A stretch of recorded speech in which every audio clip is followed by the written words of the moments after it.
the ICE table. Put a star by this because this is a skill you have to know. We're going to use ICE tables in lots of forms the rest of the semester. So what is an ICE table? Let's talk about stoichiometry. I know, everybody's favorite word. We can use it to determine equilibrium concentrations of all our reactants and products if you know the initial concentrations and one equilibrium concentration. So the first thing you want to do is we're going to use the change in the concentration of the substance that we do know, where we have both the initial and the equilibrium, to determine the change of the others in the reaction. So you kind of have to split these, and depending on how your reaction is, and just kind of draw your arrow there. ICE stands for initial change in equilibrium. You can make it as pretty as you want.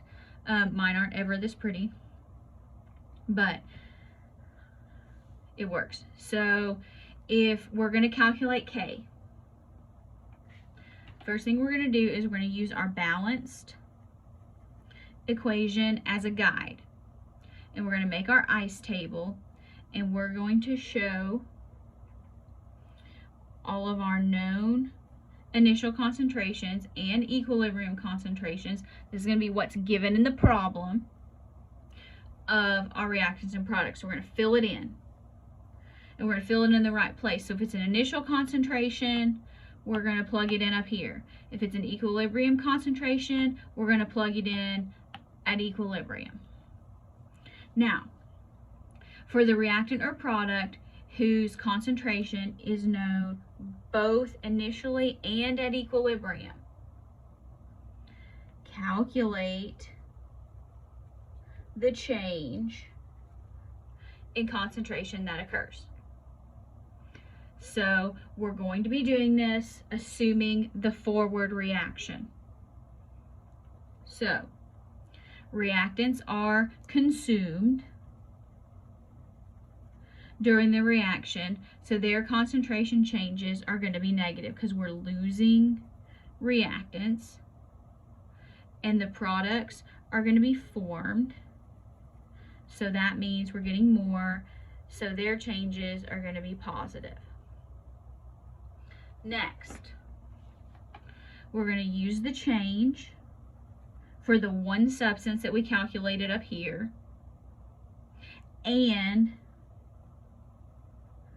our stoichiometric relationships from our balanced equation to determine the changes in the concentrations of all of our other reactants and products.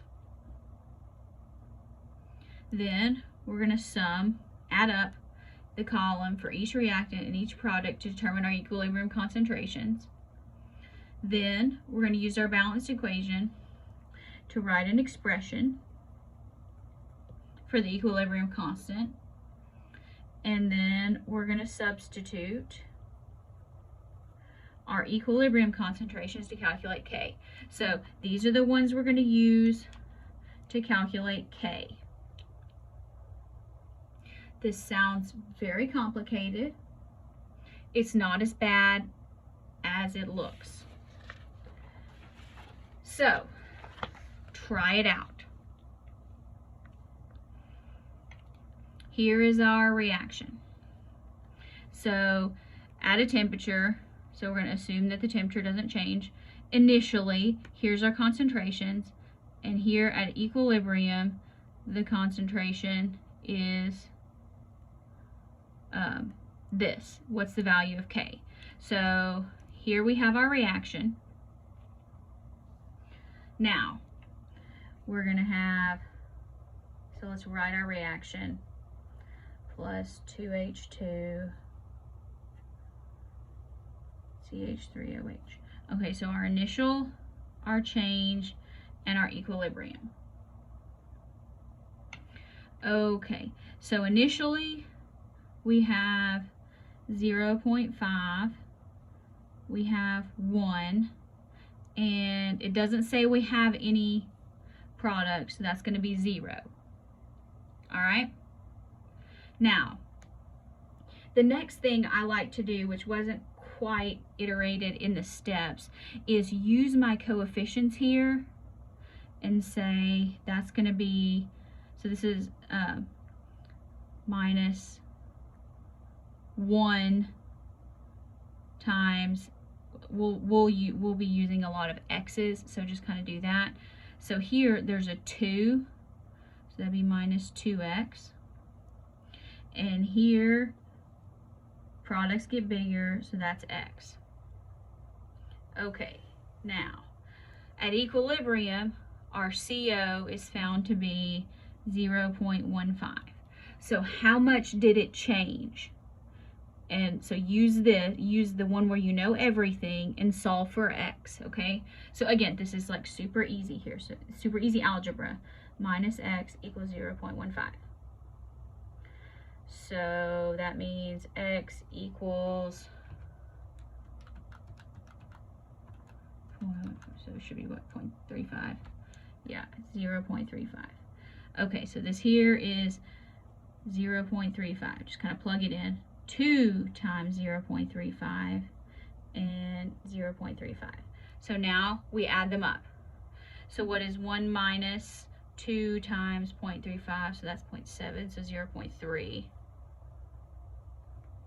And this one is 0.35. Okay, so kind of get used to the x symbol there. So now it says, what's the value of the equilibrium constant? So we know that K equals products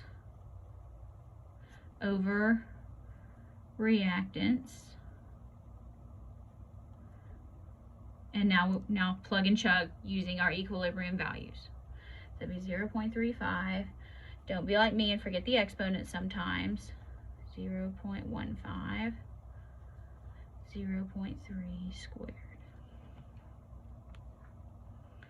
So again, sometimes you can understand the concept and get bogged down in the math. That happens to me sometimes. Okay, so we get two significant figures. Let's go with 26.